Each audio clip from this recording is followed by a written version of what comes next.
Welcome to IdealOS Prototype 1. IdealOS is a hypothetical desktop operating system built on top of live database queries and a few other novel ideas. What I'm presenting today is Proto 1. It's not really a prototype, really it's more of a runnable mockup. It exists to let us explore how we might interact with such a system and how it is different and more powerful than a traditional desktop operating system. So let's get started.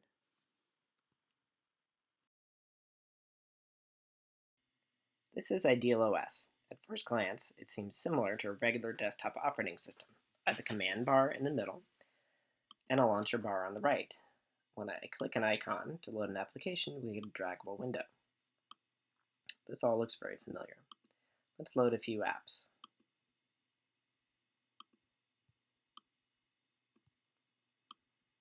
Here we have contacts, chat, and email.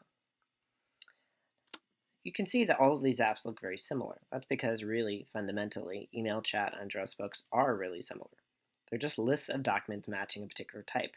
Each of these applications is built around database queries. The Mail app is built around queries for mail folders and mail messages. The address book is built around a query for contact documents. And the Chat app is also built around contacts as well as conversations. Because everything is built around queries, it means that every app has real-time search built in.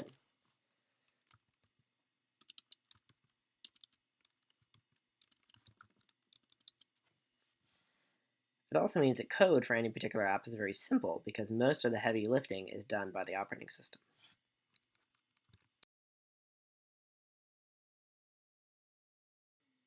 This is the People bar. The People bar provides quick access to people that I interact with every day. At a glance, I can see who is online, what time it is in whatever time zone they're in, and their current icon. Then I can click to send an email, open a chat window, or send them a file. If I click to send them an email, this opens the same email composition dialog that would come from the regular email program.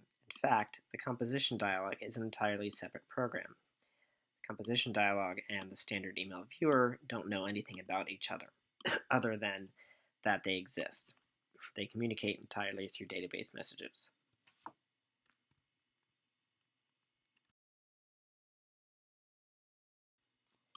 Every query in IdealOS is live. If a new email came in, then the email list would be updated automatically. Let's open up the Debug app. It has a button here, which will automatically send us some fake messages.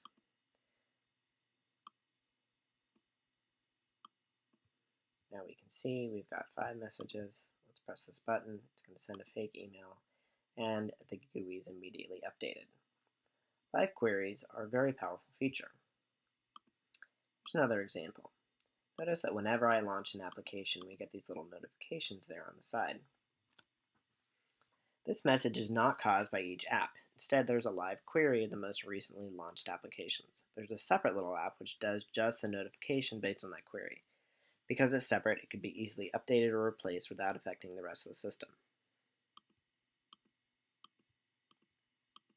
Let's look at the Contacts app again. This is the list of all of my contacts. Now you'll notice that the sidebar here only shows my favorite contacts. These are two completely separate programs, but they're running from the same database with live queries. Now, I'm going to edit this information here to change the icon. As soon as I hit save, it will be updated in the database, and the program, the People bar on the side, will be immediately updated. And there we go. Again, live queries replace pretty much all other forms of communication in the operating system.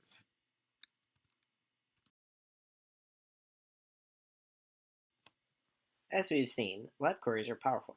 Now let's examine the clipboard system. In most operating systems, the clipboard only has a single slot. If you copy a second thing, it replaces the first thing.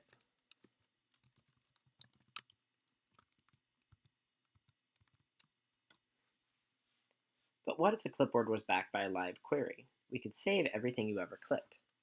To view it, we'll use the clipboard viewer.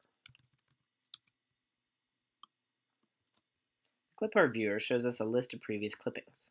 Of course, it would be annoying to try to search through everything that you had ever clipped, so important clippings can be starred or pinned onto the side. So you can look them up anytime. To paste something different than what we last copied, just click on it, then paste somewhere else. Again, it's important to note the clipboard is just a part of the system database. This viewer app uses the database to find the clippings, but you could easily install a new clipboard manager or write your own, and other applications would automatically work with it.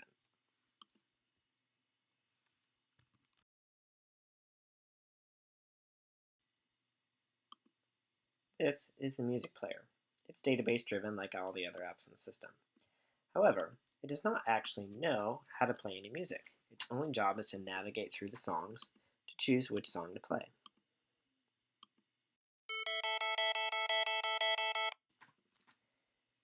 The actual playing of the audio is format specific and done by a music server. This means we could add new music formats in the future, and the player app wouldn't need to change. Because the actual audio playback is separate from the player app, we can also play audio in other scenarios, such as an email arriving or an alarm playing. I can use the debug app to send an event to toggle playing and pausing. Any other app could send a similar event.